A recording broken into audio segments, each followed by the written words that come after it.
Imagine that you're getting ready to go to a party. You feel excited, but also nervous.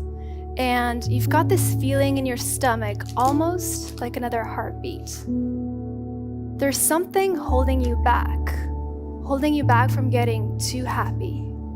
No, you mustn't get too happy. Better to be cautious. Otherwise, something bad might happen. You start wondering, who should I talk to when I get there? What if no one wants to talk to me? What if they'll think I'm weird? When you arrive at the party, someone comes up to you and starts talking with you. And as this is happening, your mind starts racing. Your heart begins pounding. You start sweating and it feels almost like you're dissociating from yourself. Like it's an out-of-body experience and you're just watching yourself talk. Keep it together, you say to yourself, but you can't, and it's just getting worse. After a few minutes of conversation, the person you've been speaking to leaves, and you feel utterly defeated. This has been happening to you in social situations for a long time.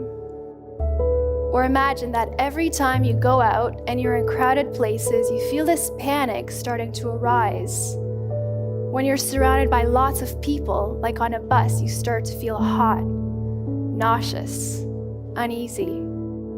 And to prevent this from happening, you start avoiding a lot of places, which makes you feel lonely and isolated. Now, you, or the person in both of these scenarios, have anxiety disorders. And what I can tell you is that anxiety is very common, much more than people think. Today, I'll be talking about 3 coping resources, and the first one is feeling like you're in control of your life. People who feel like they're more in control of their life have better mental health. If you feel like you're lacking in control in life, then research shows that you should engage in experiences that give you greater control. I'll show you what I mean. Do you sometimes find that you put off starting something because you just don't feel ready enough? Do you find it hard to make decisions like what to wear, what to eat, who to date, which job to take up? Do you tend to waste a lot of time deciding what you might do while nothing gets done? A way to overcome indecision and this lack of control in life is to do it badly. There's a quote by writer and poet G.K. Chesterton that says, "Anything worth doing is worth doing badly the first time." The reason why this works so well is that it speeds up your decision making and catapults you straight into action. Otherwise, you can spend hours deciding how you should go about doing something or what you should do. This can be paralyzing and can make you afraid to even begin. All too often, we aim for perfection, but never end up doing anything because the standards that we set for ourselves are too high. They're intimidating, which stresses us out, so we delay starting something, or we might even abandon the whole thing altogether. Do it badly frees you up to take action. So often we want to do something perfectly. We can't start until it's the perfect time, until we've got all the skills. But this can be daunting and stressful. So why not just jump into it? Just do it however, without worrying if it's good or bad. This will make it that much easier to start something, and as you're doing it badly, to finish it. And when you look back, you'll realize more often than not that actually it's not that bad. When I started using this motto, my life transformed. I found that I could complete tasks in much shorter time periods than before. Do it badly gave me wings to take risks, to try something differently, and to have way more fun during the whole process. It took the anxiety out of everything and replaced it with excitement. The second coping strategy is to forgive yourself, and this is very powerful if you use it. People with anxiety think a lot about what they're doing wrong, their worries, and how bad they're feeling. Imagine if you had a friend who constantly pointed out everything that you're doing wrong and everything that was wrong with your life. You would probably want to get rid of this person right away, wouldn't you? Well, people with anxiety do this to themselves all day long. They're not kind to themselves. So maybe it's time to start being kinder with ourselves. Time to start supporting ourselves.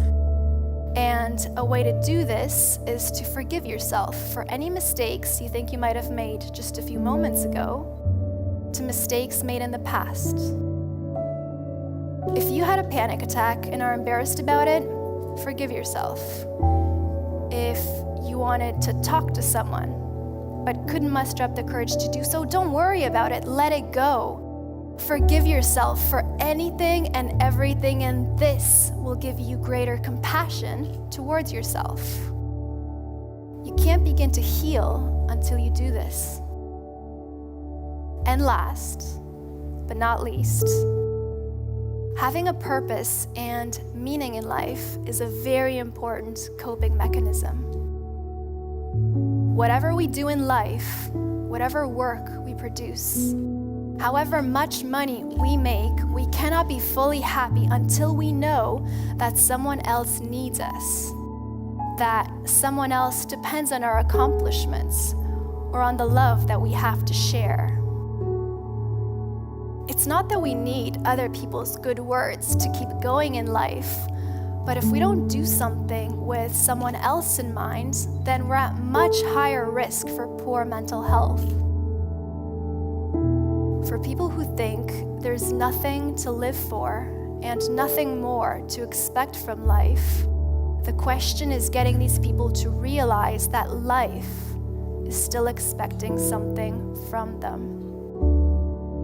Doing something with someone else in mind can carry you through the toughest times. You'll know the why for your existence and will be able to bear almost any how. Almost any how.